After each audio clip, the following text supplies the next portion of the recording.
ce mercredi 22 mars, dans C'est à vous sur France 5, Anne-Elisabeth Lemoine a reçu Dominique Tapie pour la sortie de son livre Bernard, La fureur de vivre.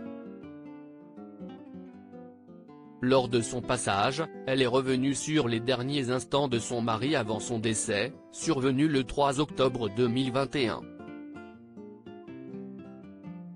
Depuis quelques jours, Dominique Tapie fait la une des médias à la suite de la sortie de son livre Bernard, La fureur de vivre, dans lequel elle raconte sa rencontre avec Bernard Tapie. Elle parle aussi de leur histoire d'amour, elle qui a été son épouse pendant 52 ans, et des dettes colossales auxquelles elle a dû faire face après sa mort, survenue le 3 octobre 2021. Il avait 78 ans et luttait depuis plusieurs années contre un double cancer. Dans son livre, Dominique Tapie reconnaît l'avoir maudit et détesté après sa disparition, comme le lui a rappelé Anne-Elisabeth Lemoine au début de l'entretien. Oui, ça m'est arrivé, ce n'est plus le cas, a-t-elle réagi. Et de préciser, quand je me suis retrouvé dans une situation plus que difficile, précaire, qu'il fallait que je quitte mon domicile conjugal après 35 ans et que je n'avais plus de ressources du tout, je n'ai pas compris.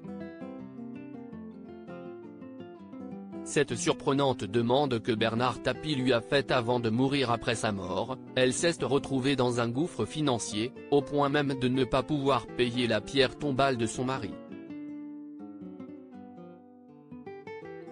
A-t-elle pensé au pire? Oui, ça m'est arrivé, parce que je ne voyais pas comment m'en sortir, c'était un rouleau décompresseur et je ne savais pas comment faire, a-t-elle répondu. Heureusement, elle a pu compter sur le soutien d'amis de son mari, à commencer par Jean-Louis Borloo qui l'a logé. Dans son livre, Dominique Tapie fait aussi savoir que Bernard Tapie lui a demandé de partir avec lui. Que lui a-t-elle dit? Je lui dis que je suis désolée, mais je ne suis pas prête à partir, a-t-elle fait savoir. J'aurais voulu le prendre dans mes bras. Dans la suite de l'entretien, Dominique Tapie est revenue sur les derniers instants de son mari, elle qui était à ses côtés lorsqu'il est décédé. Je ne l'ai pas quitté du tout. On n'a pas eu une infirmière ou une aide qui ait pu rester à part la dernière nuit parce que le professeur avait sans doute anticipé que, voilà.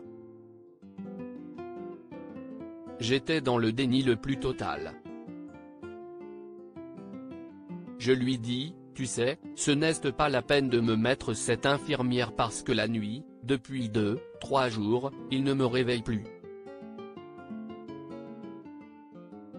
J'étais épuisé, a-t-elle raconté. Et de poursuivre, j'étais là oui. Malheureusement, je n'étais pas là, enfin j'étais là, mais j'étais endormi, tellement fatigué, je n'ai pas eu son dernier souffle, j'aurais voulu le prendre dans mes bras, mais il est parti comme ça.